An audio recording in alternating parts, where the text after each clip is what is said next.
Just found this when I went to Wilko. It's called a juice honeyberry, Lonicera caerulea. It says plants in between October and March and harvest in August and September. And this is what the plant looked like. It's got some buds on it, and it's come out more since I've taken it out of its little box. And I've been reading up about these juice honeyberries, and apparently they will thrive well in most UK soils, and unlike blueberries, which I've tried to grow, and I've grown one or two in pots using pine needles, because people recommend growing them in separate tubs because they need very acid peat-like soils, and even then I didn't have a lot of success. But these look like they could be very successful. When I looked them up and did some research, I found there's a chap in Scotland growing these commercially, and in the USA in particular they've got all sorts of different varieties, but I thought this was the only one they had out of dozens and dozens and dozens of different, fruit bushes, and I thought it seemed really unusual. And you know me, I do like my berries and stuff, and trying something new. So I thought that this could be this year's big hit, because last year it was the goji berry, but I need to spray my goji berries with some skimmed milk and a bit of detergent, because they seem extremely prone to mildew and fungus that was carried on the very damp winds. And of course my pear trees, as you know if you've watched any of my blogs, have suffered terribly with the same sort of similar disease. So I'm really looking for something that's going to be a success story this year. This could be my saviour. So let's see what happens when I plant this then. On the instructions it says it's a hardy deciduous shrub. The honeyberry fruits well in all parts of the UK. Similar in taste and looks to a blueberry, but it can be eaten raw and tastes excellent in puddings and jams. This honeyberry is self-fertile, but for best performances grow two or more plants together. But unfortunately in my Wilko they only had one of them.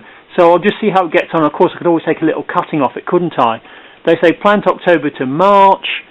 Its position needs full sun or partial shade. It can grow up to 1.5 metres and spread 1.5, that's 5 feet by 5 feet.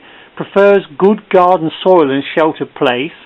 The plants require 20 inches apart. Flowers in March and April, that's quite early, isn't it? And harvest in August and September.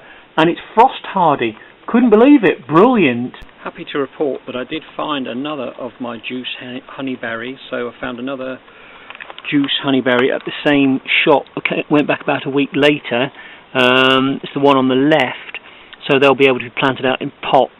And it says they just need good drainage, plenty of sun, but they don't need any special requirements. So they just grow in ordinary UK soil, and they're frost hardy. So I look forward to getting some crops in mid to late summer of these juice honeyberries.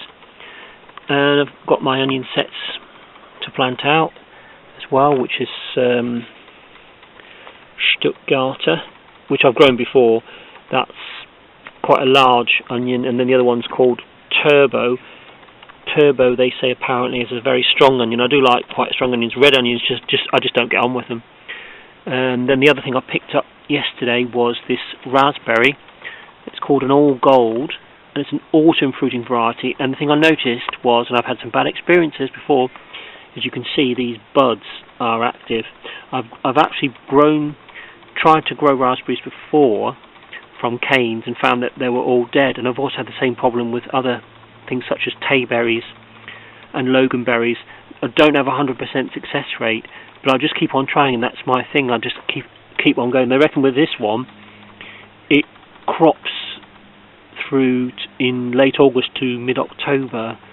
It's superior tasting to Bliss raspberries, and it grows on the current cane. So basically you can cut them back to ground level in winter because it grows on the current season. The raspberries I've got at the moment down my allotment are summer fruiting, and they don't grow on the current year's growth, so you have to be careful. Basically you have to wait till about now over the winter, see which ones are dead and take them out, and you can see which ones are still active and keep them but cut them back.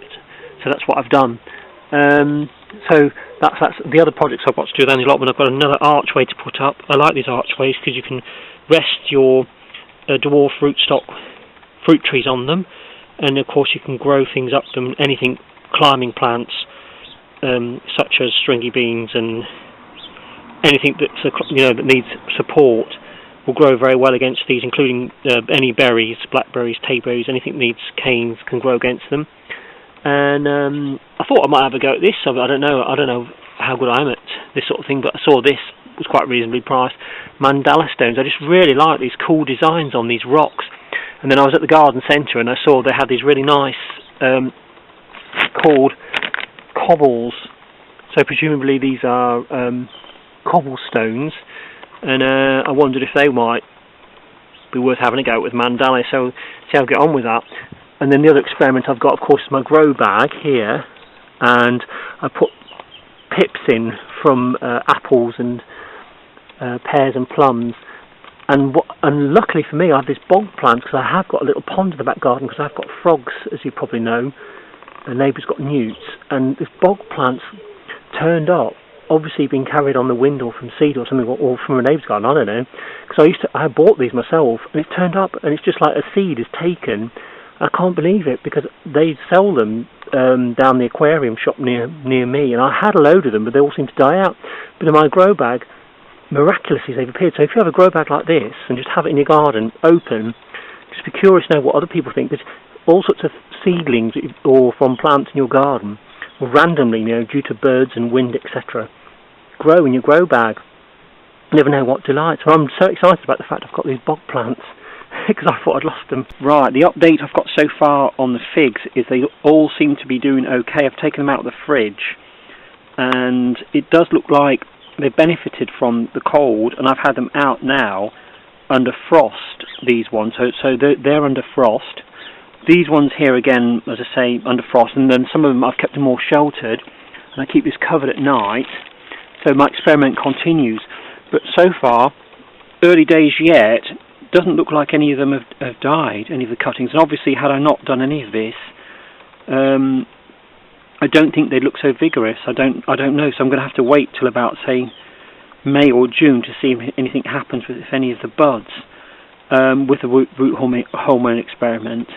Had someone do some gardening work on a neighbouring property, and actually went onto my property and chopped some of my fruit trees down, which was a bit strange, but what I did was, the bits they chopped down, because it went over the fence, I just put some root hormone powder on them, and I've actually just put them in myself. So the largest part was here, and it was a plum tree that I was propagating.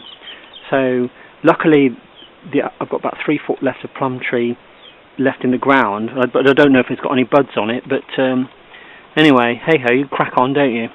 And I saw these in one of my local shops here. These were an offer. You get 2 of these mealworm suet blocks, and we also seem to be able to get hold of this particular brand at bargain shops, a suet candle, and it comes out of this container, and it has a little circle there.